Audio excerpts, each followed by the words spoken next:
We started with the topic depreciation. जो मैंने कल पढ़ाया था वो समझ में आया? एक बार मैं वापस रिवाइज करता हूं जो मैंने कल पढ़ाया था। देखो, पिछली क्लास में हम लोगों ने चैप्टर स्टार्ट किया था डेप्रिसिएशन, और डेप्रिसिएशन चैप्टर के अंदर मैंने आपको बेसिक जो पढ़ाया था लास्ट क्लास के अंदर, वो ये बताया था कि डेप्रिसिएशन मेनली कितने फैक्टर्स पे डिपेंड करता है? 4 फैक्टर्स पे। डेप्रिसिएशन 3 फैक्टर डिपेंड करता है। पहला फैक्टर जो होता है वो होता है असेट की कॉस्ट, सेकंड होता है असेट की लाइफ, और तीसरा होता है साल्वेज या स्क्रैप वैल्यू। अब उसके बाद जो मैंने डिस्कस किया था, आपको ये समझाया था, ये 3 फैक्टर्स ऐसे हैं जिसके ऊपर डेप्रिसिएशन डिपेंड करता है, ठीक है ना? फिर मैंने आपको ये बताया था कि डेप्रिसिएशन के कारण क्या है। तो पहला रीजन क्या होता था?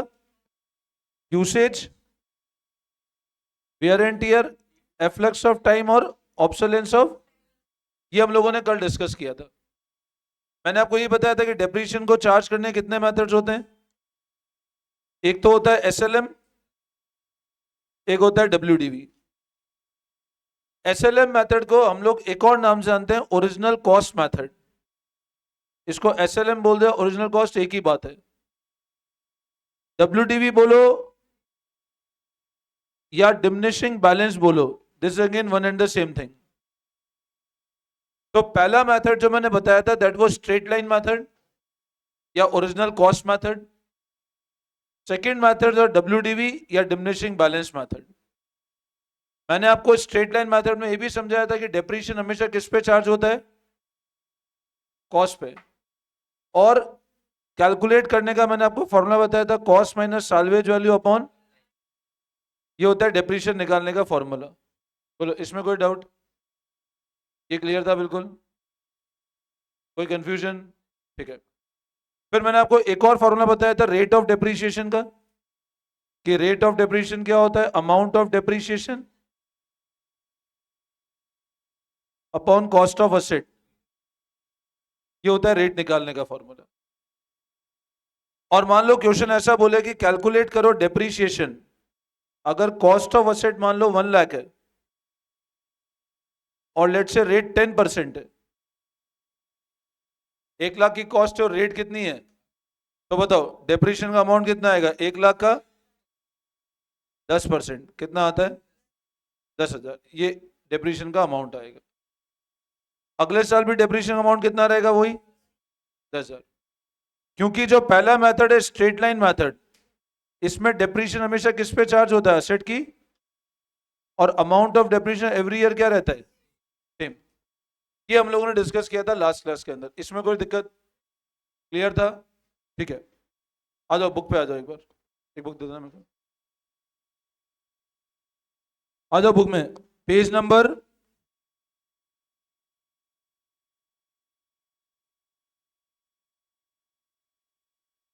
पेज नंबर 15.49 टीएस लेवल में आ जाओ, क्वेश्चन नंबर 2 पे ध्यान दे। क्वेश्चन नंबर 2 पे एक बार calculate the amount of annual depreciation. ध्यान देना क्वेश्चन नंबर 2 पे एक बार। Calculate the amount of annual depreciation and rate of depreciation under straight line method from the following. Purchase second-hand machine for 96,000. Spend 24,000 on its repair. तो बोलो asset की cost कितनी हो गई बताओ? तो लिखो आप सबसे पहले कॉस्ट ऑफ असेट।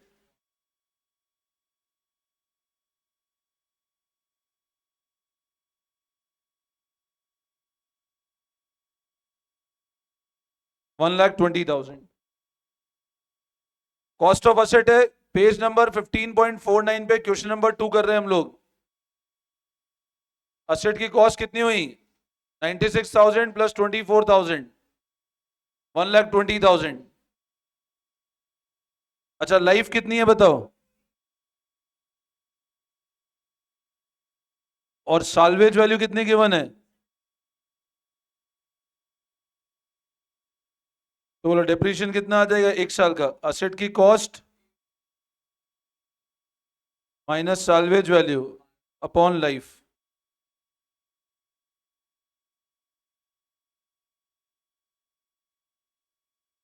तो 12,000 पर एनम।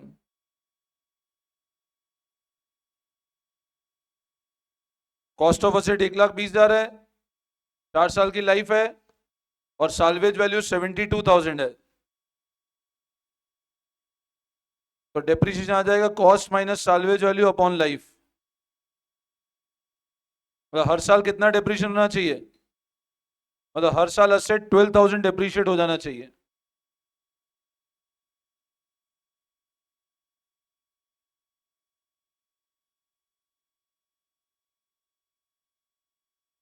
बोलो समझ आया? अच्छा अब आप एक बात बताओ, क्वेश्चन नहीं बोला, रेट भी बताओ आप डेप्रिसिएशन की। अब बताओ रेट ऑफ डेप्रिसिएशन का फॉर्मूला क्या था? तो लिखो rate of depreciation equals to,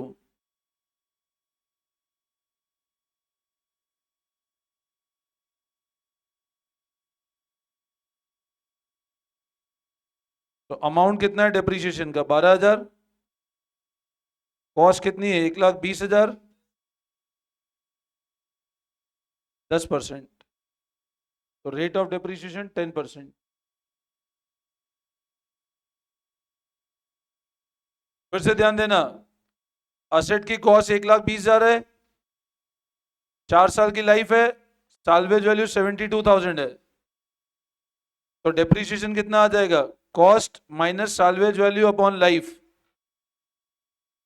cost 120, salvage 72, life 4 years, 48,000 upon 4 क्या, डेप्रिसिएशन है 12,000 रुपए।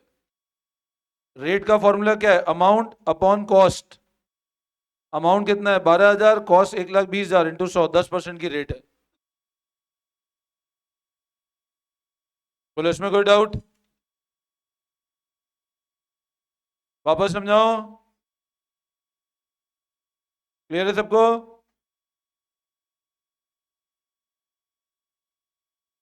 क्वेश्चन 3 देखो आप, question number 3, same page number 15.49 पे, क्वेश्चन नंबर 3 पे ध्यान दो। क्वेश्चन नंबर 3 पे ध्यान दो, क्या गिवन है, on 1 July 2023 Raja Limited purchased a second-hand machine for 5 lakh and spent 1 lakh on cartage repair installation. कितने की मशीन खरीदी बताओ, और कितने रुपए लगा इंस्टॉलेशन पे? तो what is the cost of machine? तो लिखो cost of machine.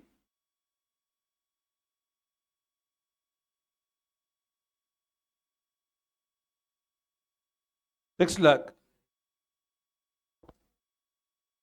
5 lakh asset खरीदा, 1 लाख रुपए इंस्टॉलेशन है। अच्छा अब पता है यहां पर है ना, एक चीज बहुत अच्छे से समझ लेना, 5 लाख का आपने असेट खरीदा और 1 लाख का इंस्टॉलेशन है। आपने असेट कौन सी तारीख को परचेज किया था? यहां पे डेट हमेशा ध्यान रखना, मैंने कल भी आपको ये बताया था, डेट का इस चैप्टर में बहुत बड़ा रोल रहेगा। अगर आपने डेट को ध्यान नहीं दिया तो क्वेश्चन पूरा गलत हो जाएगा। हमने खरीदा था 1 जुलाई 23 को, आपको डेप्रिसिएशन निकालना है 10% पे फॉर ईयर एंडिंग 31 मार्च 24। अब सबसे पहले बताओ 31 मार्च 24 मतलब ईयर कहां से कहां तक चलेगा?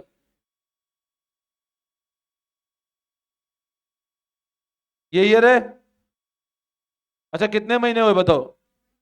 9 मंथ्स। Getting my point? तो अब बताओ इस वाले अमाउंट पे डेप्रिसिएशन कितने टाइम का लगेगा? कितने टाइम का लगेगा बोलो? और क्या रेट है? 10%। तो लिखो डेप्रिसिएशन इक्वल्स टू 6 लाख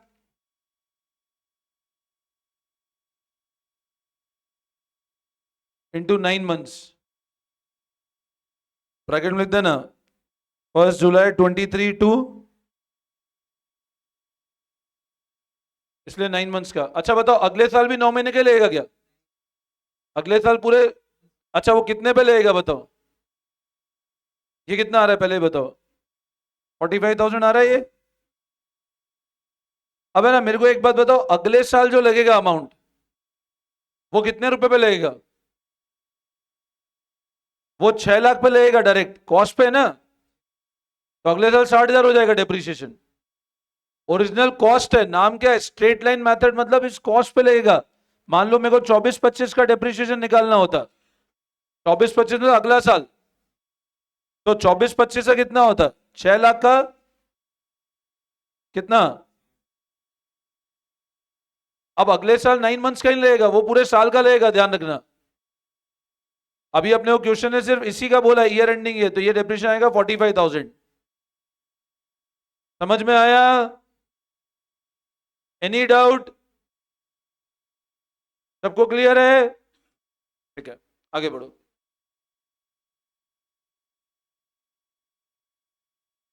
अब पहले अगला कंसेप्ट लिखो, पहले अगला हेडिंग लगाओ। Calculation of profit oblique loss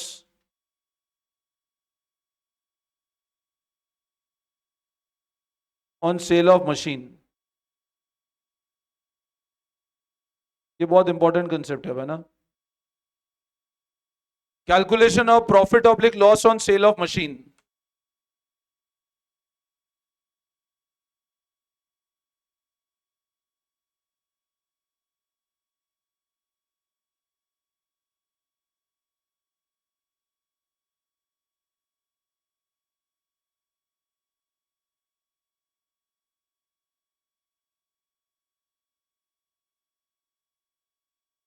ठीक है, अब सब लोग ध्यान देना।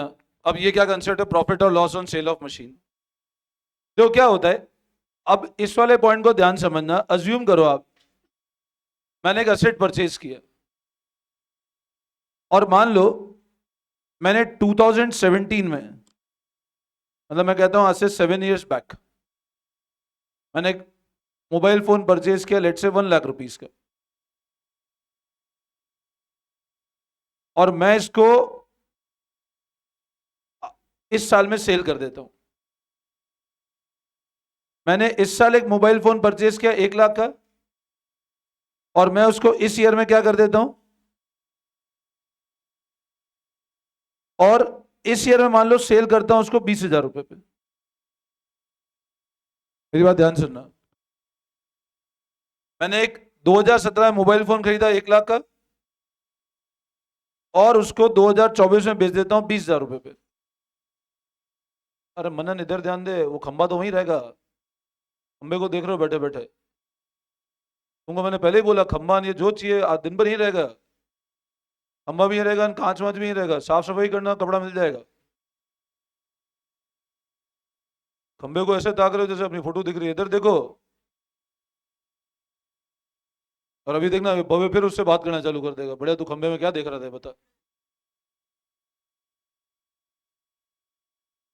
देखो अब ध्यान दो, मैंने एक असेट खरीदा मान लो 2017 में 1 लाख रुपए का, उसको मैं 2024 में बेचता हूं 20,000 रुपए पे। अब मैं ऐसा बोलता हूं, जब मैं इस साल बेचता हूं ना, तो मेरे को 80,000 का लॉस हो गया। बोलो यस और नो? मैंने कहा मैं 2017 में एक असेट खरीदा था 1 लाख पे, और 2024 में बेच रहा हूं 20,000 पे, तो कह रहा हूं यार मेरे को 80,000 का लॉस हो गया। बोलो यस और नो? क्या सच में 80 का लॉस हुआ है? नहीं हुआ? क्यों नहीं हुआ है? आपने एसेट यूज भी तो किया। मेरे को एक बात बताओ, मैं आपको ऐसा बोलता हूं, ये प्रोजेक्टर लेट से 50 का परचेज किया हमने, आज बेचता हूं 10,000 पे, तो 40,000 का लॉस हुआ है क्या मेरे को? मैंने ओवर द पीरियड एसेट को यूज भी तो किया है। और जब मैंने इस एसेट को यूज किया, हाँ, तो ध्यान दो, 1 लाख का एसेट की कॉस्ट थी, आज उसको बेचते हैं 20,000 पे। तो मेरे को एक बात बताओ कि 1 लाख की कॉस्ट कौन से ईयर में थी उसकी, आज उसको कितने पर बेच रहे हैं हम लोग? तो मैंने उसको 7 इयर्स एसेट को यूज भी तो किया है। तो यूज किया, तो बताओ जैसे जैसे यूज करूंगा उसकी वैल्यू क्या हो जाएगी धीरे धीरे। समझ आ रहा है? तो हमेशा एक बात ध्यान रखना, मैंने ऐसा बोला लॉस 80,000 का है, तो 80 का लॉस कैसे आपको? आपने 7 साल एसेट यूज भी तो किया है, तो ओवर द पीरियड डेप्रिसिएशन भी तो लगेगा।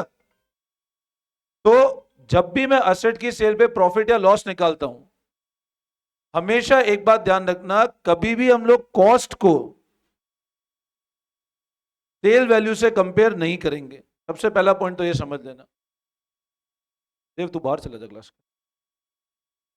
देखो ध्यान दो, अब जो मैं समझा रहा था कि जब भी असेट की सेल पे प्रॉफिट और लॉस निकालना है, बहुत अच्छे से समझना, कभी भी हम लोग कॉस्ट को सेल वैल्यू से कंपेयर नहीं करेंगे। जब भी प्रॉफिट या लॉस निकालना है, कभी भी कॉस्ट को सेल वैल्यू से कंपेयर नहीं करेंगे। क्योंकि देखो, आप एक चीज समझो, हमने असेट खरीदा कब था और बेचा कब? अब मेरे को एक बात बताओ, अगर असेट खरीदा 2017 में और बेचा 2024 में, कितने खरीदा था बताओ असेट? यहां पर कितने पर बेचा हमने? तो बताओ क्या है, कंपेरेबल फिगर है क्या? नहीं। हमेशा एक बात ध्यान रखना, जब भी प्रॉफिट और लॉस निकालना हो असेट की सेल पे, we never compare cost with sale value. ये कभी नहीं होगा। हमेशा कंपैरिजन किसका होगा? एक और कंसेप्ट है जिसको क्या बोलते हैं, बुक वैल्यू। मतलब जब भी हमको असेट की सेल पे प्रॉफिट या लॉस निकालना हो, कभी भी हम लोग कॉस्ट को कंपेयर नहीं करेंगे सेल वैल्यू से,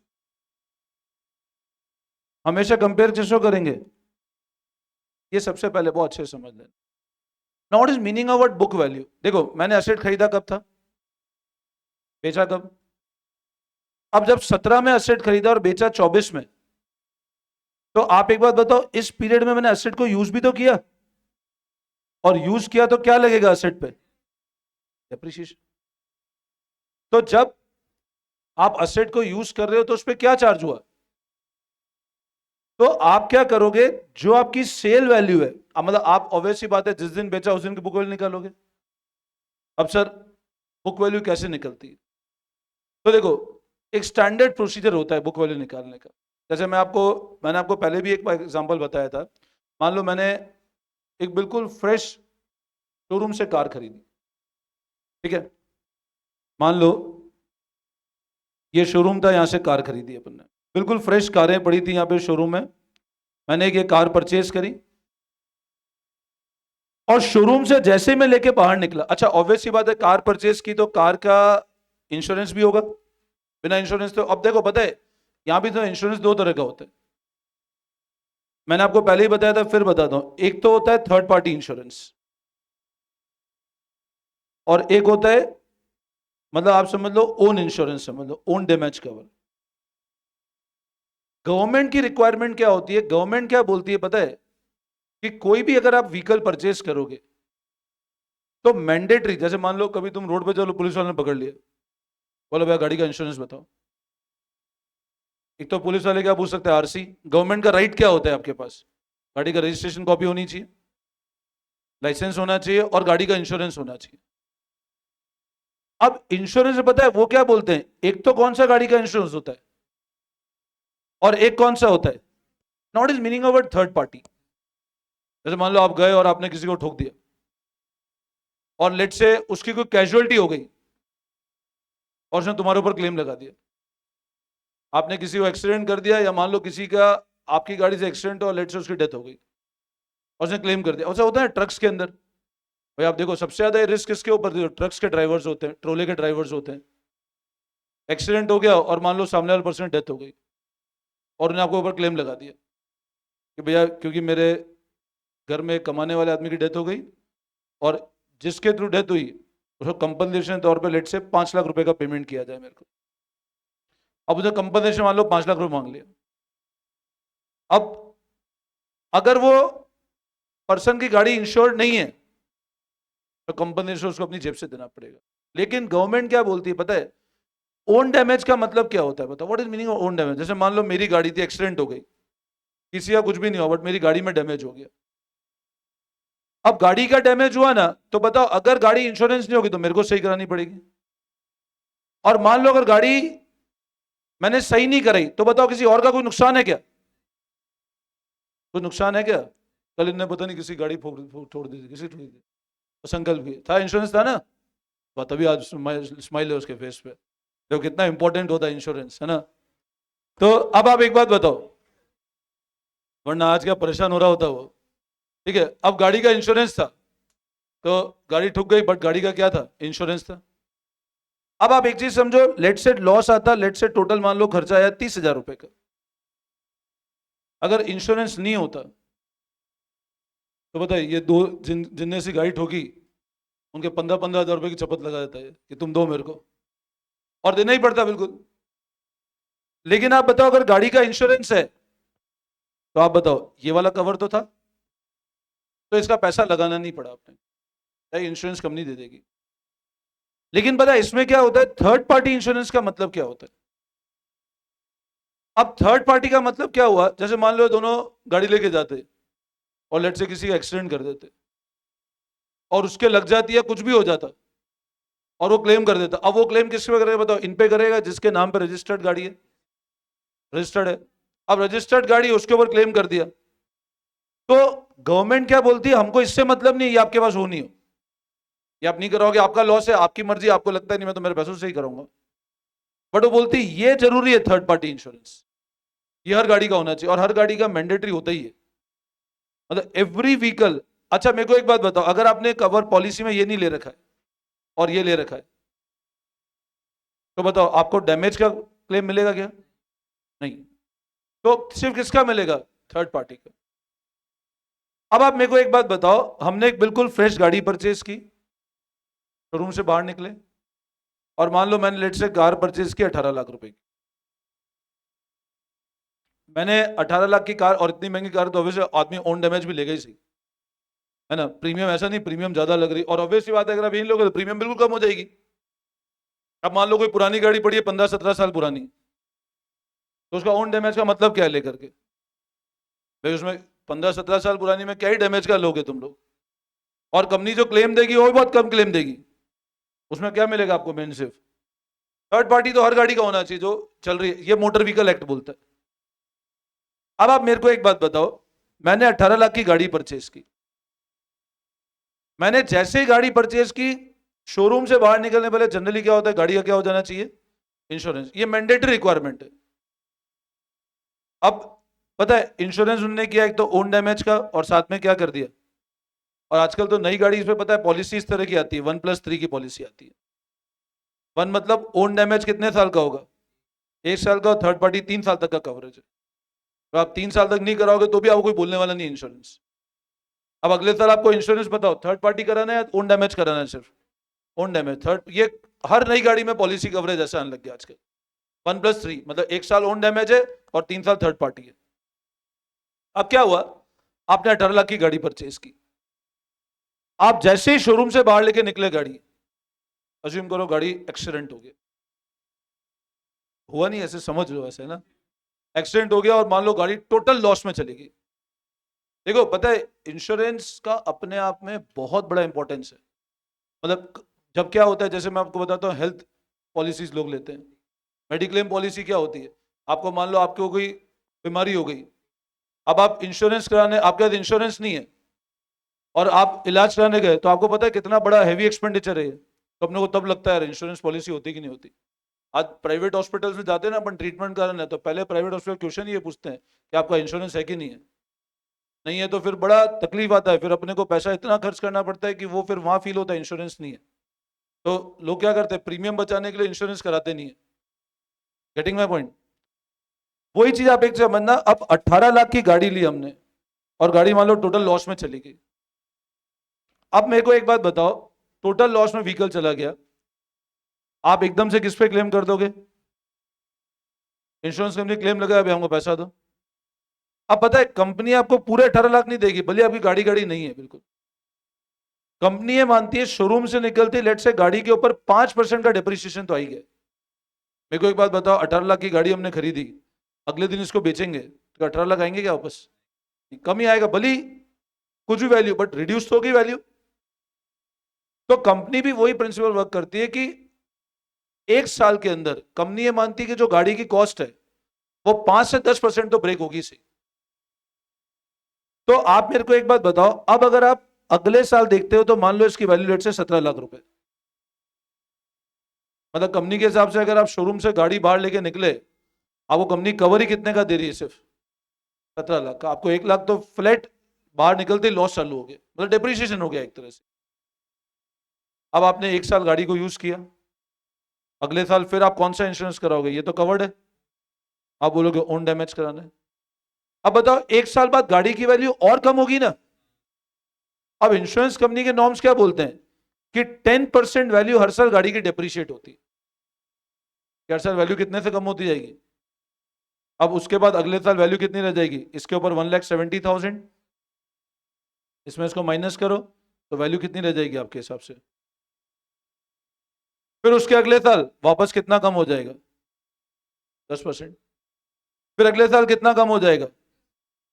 10%। Getting my point? अब यहां पर क्या होता है, एक पॉइंट समझना सब लोग। अगर मान लो मैं आपको इंश्योरेंस का एक दो कंसेप्ट बताया तो ताकि इस चैप्टर में आपको थोड़ा इजी हो जाएगा। अब आप एक चीज समझो, आपने गाड़ी परचेज की, कंपनी आपसे पहले ही पूछ लेगी भैया पॉलिसी में आप क्या क्या एड ऑन कवर लेना चाहते हो। तो जनरली इसमें क्या होता है, निल डेप्रिसिएशन का एक कवर चलता है आजकल। निल डेप्रिसिएशन मतलब क्या हो, जैसे मान लो गाड़ी डैमेज हो गई, अब जैसे मान लो कल उसी गाड़ी का एक्सीडेंट हो गया, अब अगर मान लो पॉलिसी ये वाली नहीं होगी तो फिर कंपनी क्या करेगी पता है, जो प्लास्टिक है उसको 50% ही क्लेम देगी आपको, क्लेम 100% नहीं मिलेगा आपको। बट अगर अभी पॉलिसी में कवरेज कौन सा है? निल डेप। निल डेप मतलब फिर आपका जितना भी अमाउंट मिलेगा, जितना लॉस हो पूरा का पूरा मिलेगा विदाउट डिडक्टिंग एनी डिप्रिसिएशन। मान लो आपका बिलिंग आया लेट से 50,000 का, तो 50,000 कंपनी पे करेगी, आपको सिर्फ 1,000 रुपए देने हैं अपनी जेब से, वो भी फाइल चार्ज होता है 1,000 रुपए। आई बात समझ में? मतलब 49,000 कौन पे करेगी? कंपनी, अगर आपकी पॉलिसी निल डेप वाली है तो। और अगर पॉलिसी निल डेप की नहीं है तो फिर आपको 50% क्लेम ही मिलता है, तो आपको डिप्रिशिएशन कट जाएगा आपका। प्रीमियम थोड़ा सा ज्यादा होता है, कुछ एड ऑन कर मान लो 300-400 रुपए ज्यादा होता है premium, if you include this. और नई गाड़ी पे जनरली निल डेप मिलता है।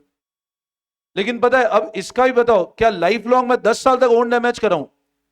10 साल तक कंपनी निल डेप करेगी क्या? नहीं। इसमें रूल होता है कि निल डेप कोई भी गाड़ी में कितने साल तक मिलेगा? मैक्सिमम 7 ईयर बाद तो कंपनी बोलती है अब गाड़ी एक्सीडेंट हुई, ये मिलेगा ही नहीं एड ऑन आपको 7 ईयर्स के बाद। 8वें साल वो तो डिप्रिशिएशन भी हो रहा है। मेरी बात समझ रहे हो आप लोग? क्योंकि मेरे को एक बात बताओ, अगर इंश्योरेंस की वैल्यू कम होती जा रही है तो प्रीमियम भी क्या होता जाएगा? धीरे धीरे कम होता जाएगा ना। तो हमेशा एक बात ध्यान रखना, यहां मैं आपको कंसेप्ट ये बता रहा हूं, ये जो चीज है, ये 1,70,000, ये 15-30, अगले साल, इसको बोलते हैं बुक वैल्यू। इसको क्या बोलते हैं? अब मैंने ये बोला कि मैं असेट 2 साल बाद बेचता हूं, और मान लो 2 साल बाद 10 लाख में बेच देता हूं असेट, तो वैल्यू कितने की थी? 15 लाख। कितने पर बेच दिया मैंने? 10 लाख। इसका मतलब मेरे को कितने का लॉस हो गया है? अब लॉस 17 लाख से काउंट नहीं करेंगे, लॉस बुक वैल्यू से काउंट करेंगे। मतलब हमेशा एक बात ध्यान रखना, जब भी असेट की सेल पे प्रॉफिट या लॉस निकालना हो, सबसे पहले मेरे को क्या निकालना आना चाहिए? Book value. बुक वैल्यू मतलब वो वैल्यू असेट की जो कहां एग्जिस्ट कर रही है? बुक्स में। Getting my point? तो लिखो आप लोग, देखो इसमें, when ever profit oblique loss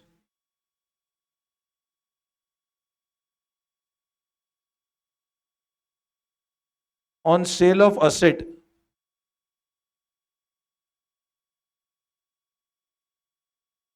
is to be calculated, जब भी प्रॉफिट और लॉस निकालना है सेल ऑफ असेट के,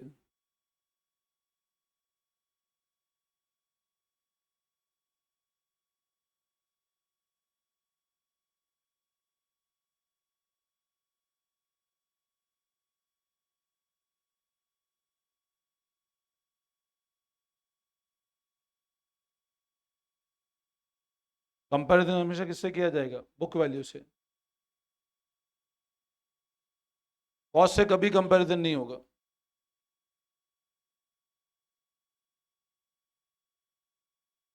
नेक्स्ट लाइन लिखो, बुक वैल्यू मीन्स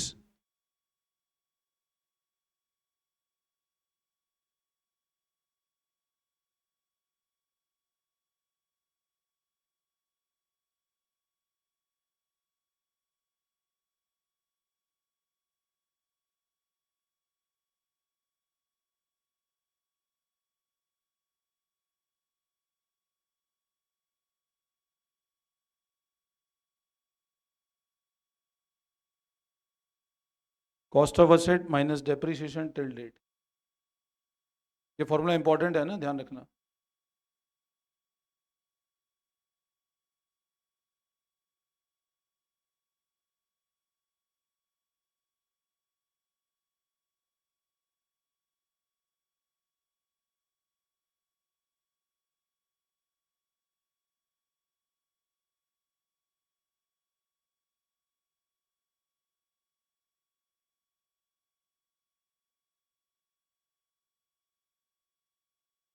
ये होता है profit on sale.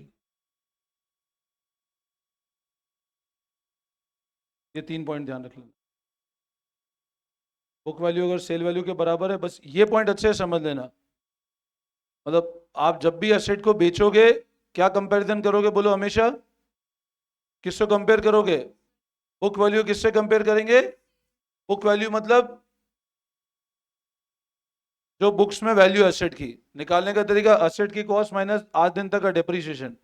Book value sale value बराबर है तो कोई प्रॉफिट कोई लॉस नहीं है। बुक वैल्यू ज्यादा है सेल वैल्यू से तो लॉस, और बुक वैल्यू कम है तो प्रॉफिट।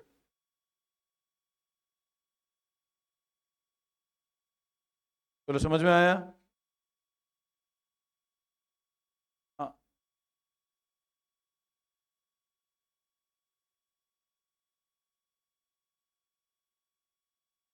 बट एंड होने वाली होगी तब ना। अब आप मान लो आपने कोई एसेट सोचा 5 साल लाइफ है, आप 2 साल में बेच दो, फिर नहीं, एंड होने वाली होगी तब की बात अलग है। मान लो 5वें साल के एंड पे बेचोगे तो बुक वैल्यू सालवेज वैल्यू बराबर ही होगी ना। आपका जो पॉइंट है बिल्कुल सही है, बट वो वाला आपका जो पॉइंट है वो साल के एंड पे। लेकिन आप मान लो कोई एसेट आपने सोचा 10 साल चलेगा, आपको 3 साल बाद ही लगता है मेरे को चेंज करना है, तो 3 साल बाद तो बुक वैल्यू निकाल, क्योंकि वो सालवेज तो 10 साल बाद है ना। बट सालवेज 10 साल बाद है, बट अब 3 साल बाद तो आपको सालवेज वैल्यू वाला कंसेप्ट ही नहीं है ना। 3 साल बाद तो आपको एसेट की वैल्यू बुक्स में से बतानी पड़ेगी कि 3 साल का कितना डेप्रिसिएशन हुआ। वापस समझाओ? क्लियर है? Any doubt? ठीक है, आज इतना करते हैं, फिर करते हैं next class. Thank you all of you.